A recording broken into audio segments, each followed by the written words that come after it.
Bismillahirrahmanirrahim. Assalamualaikum warahmatullahi wabarakatuh.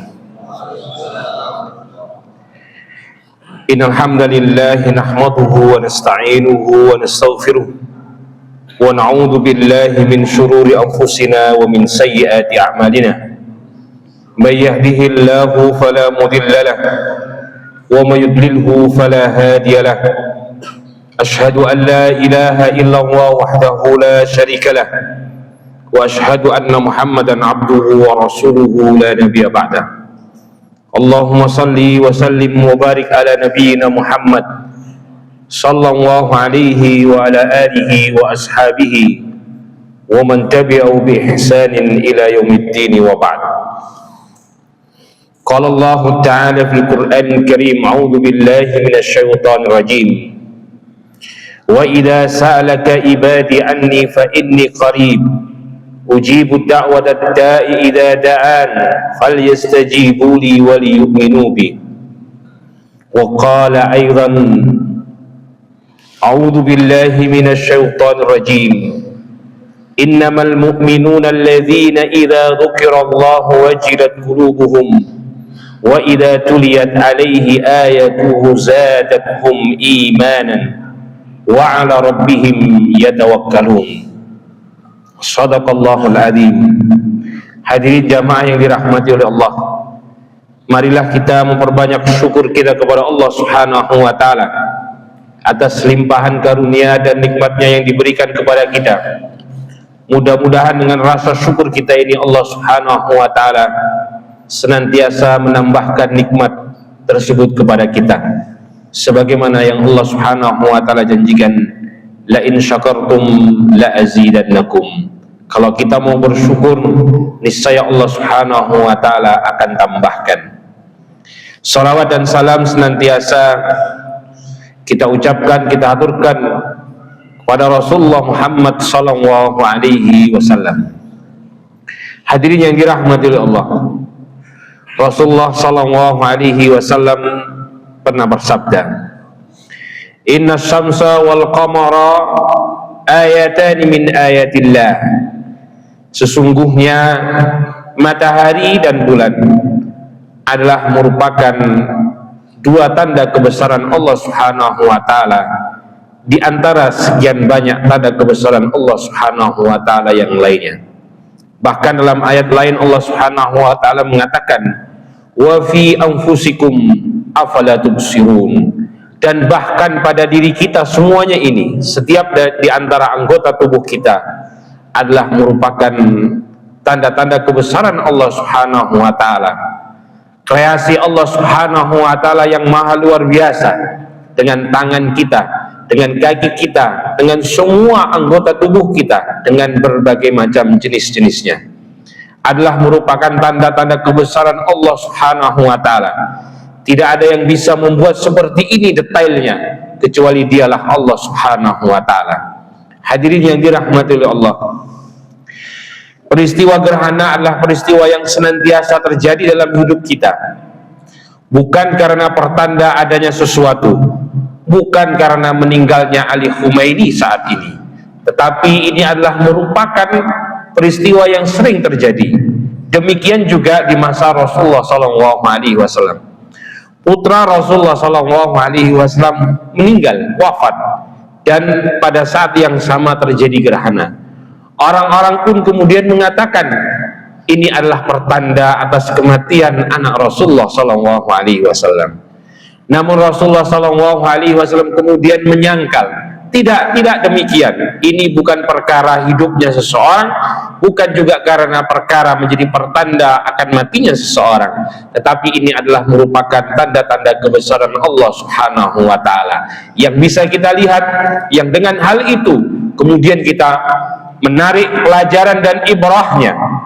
Hadirin yang dirahmati oleh Allah, peristiwa gerhana kali ini terjadi pada bulan Ramadan, di menjelang pertengahan bulan Ramadan.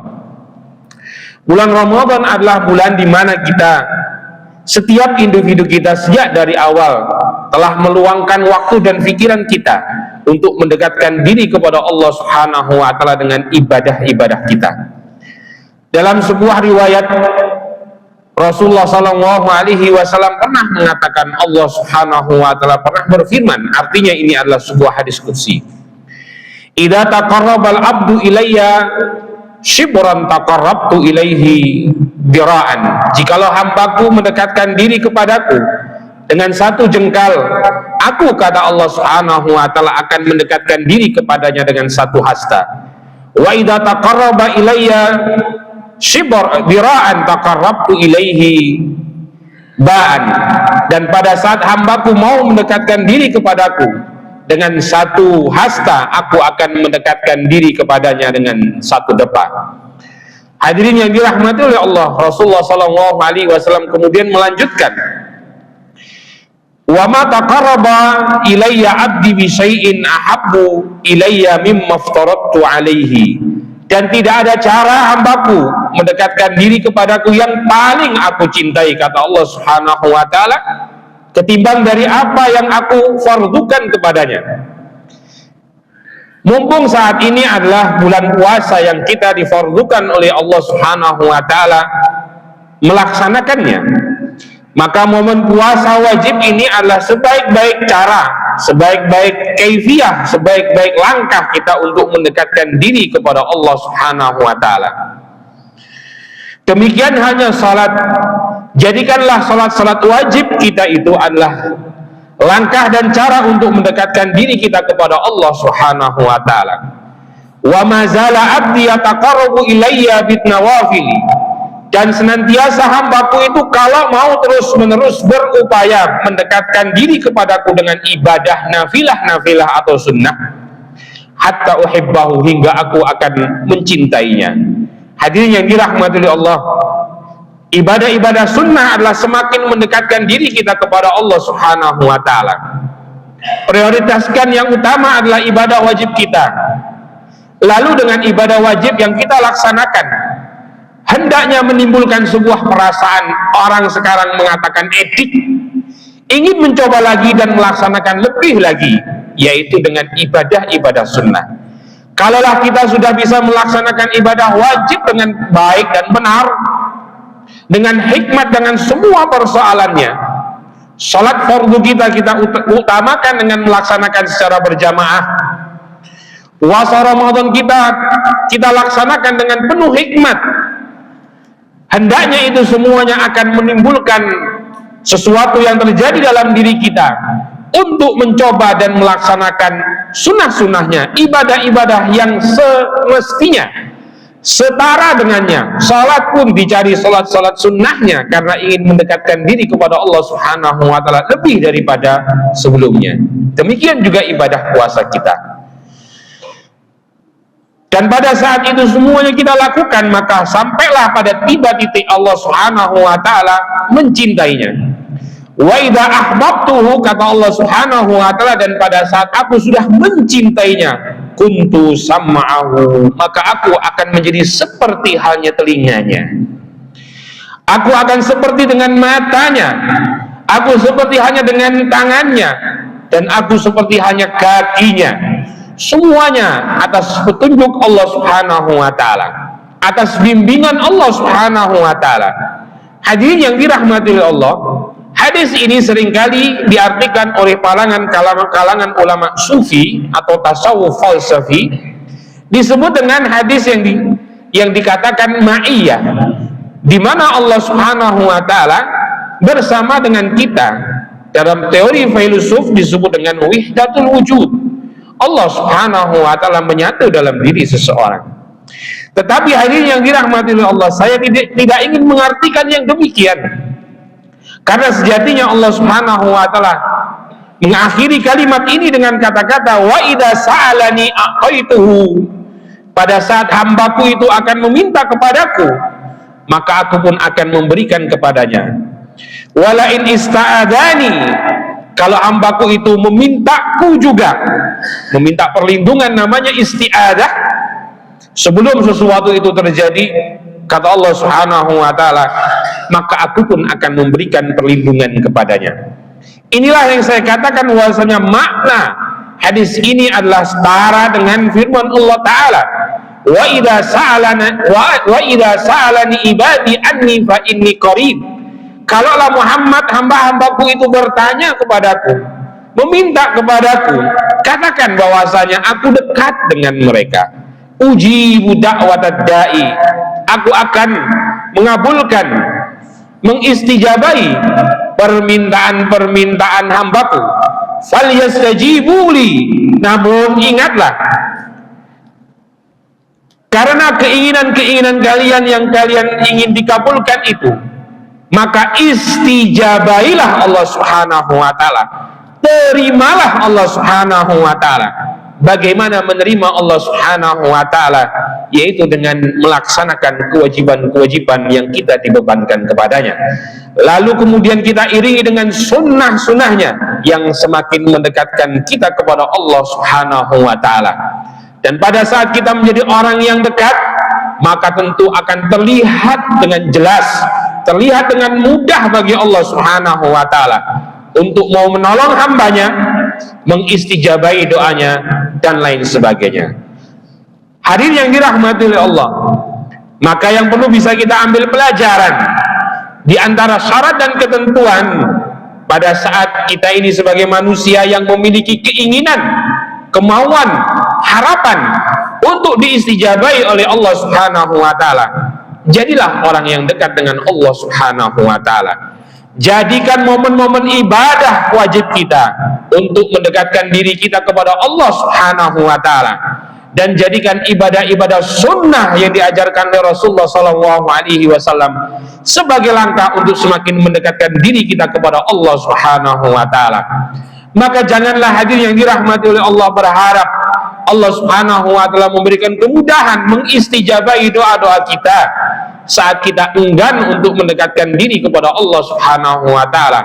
Terlebih lagi bagi orang-orang yang banyak melanggar larangan-larangan Allah Subhanahu wa ta'ala. Suatu ketika Rasulullah SAW melihat seseorang yang menengadahkan tangannya tinggi ke langit berdoa kepada Allah Subhanahu wa ta'ala dengan permintaan-permintaan. Lalu Rasulullah SAW menyatakan, orang ini dari mana akan Allah Subhanahu wa ta'ala kabulkan doanya?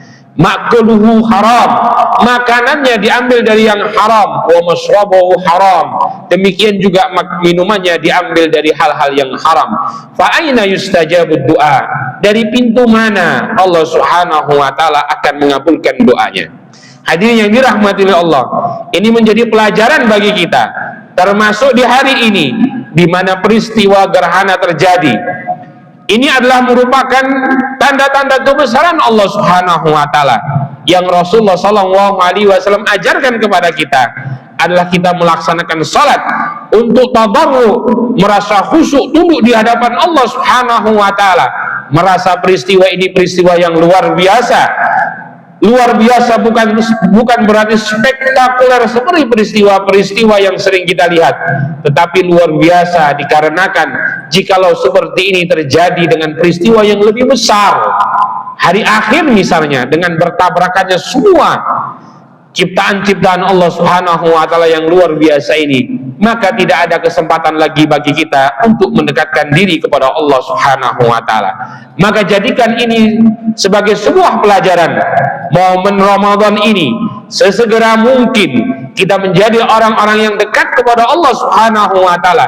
Ditambah lagi, kita ini adalah makhluk yang serba berkeinginan dan berkemauan.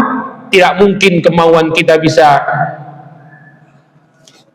penuhi dengan usaha-usaha kita sendiri. Kita butuh kepada Allah Subhanahu wa ta'ala yang maha memberikan pertolongan. Maka Rasulullah SAW mengajarkan yang kedua adalah dengan memperbanyak doa kepada Allah Subhanahu wa ta'ala. Hadirin yang dirahmati oleh Allah, marilah kita tutup pada khutbah kali ini dengan doa kepada Allah Subhanahu wa ta'ala. Mudah-mudahan Allah Subhanahu wa ta'ala selalu meringankan langkah-langkah kita menuju kebaikan dan mendekatkan diri kepada Allah Subhanahu wa ta'ala.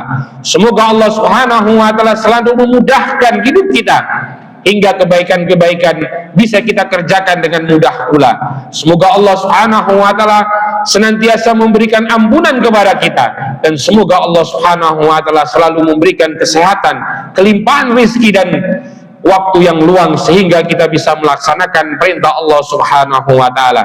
Innallaha wa malaikatahu yusholluna 'alan nabi ya ayyuhalladzina amanu shallu 'alaihi wa sallimu taslima. Allahumma shalli 'ala Muhammad wa 'ala ali Muhammad kama shallaita 'ala Ibrahim wa 'ala ali Ibrahim wa barik 'ala Muhammad wa 'ala ali Muhammad kama barakta 'ala Ibrahim wa 'ala ali Ibrahim fil alamin innaka Hamidum Majid. Allahumma ighfir lana dhunubana wa kaffir anna sayyi'atina wa tawaffana ma'al abrar. Allahumma ighfir lil muslimina wal muslimat wal mu'minina wal mu'minat al ahya' minhum wal amwat innaka antas sami'un qaribun mujibud da'wat wa ya qadiyal hajat. Rabbana dhalamna anfusana wa illam taghfir lana wa tarhamna lanakunanna minal khasirin. Rabbana la tada' lana yawma dhanban illa ghafartah wa la daynan illa qadaitah wa la hamman illa farajtah wa la maridan illa shafaitah wa la hajatan min hawaijid dunya illa qadaitaha wa yassarta ya rabbal alamin. Rabbana atina fid dunya hasanah wa fil akhirati hasanah wa qina adzaban nar wa aqimis salah.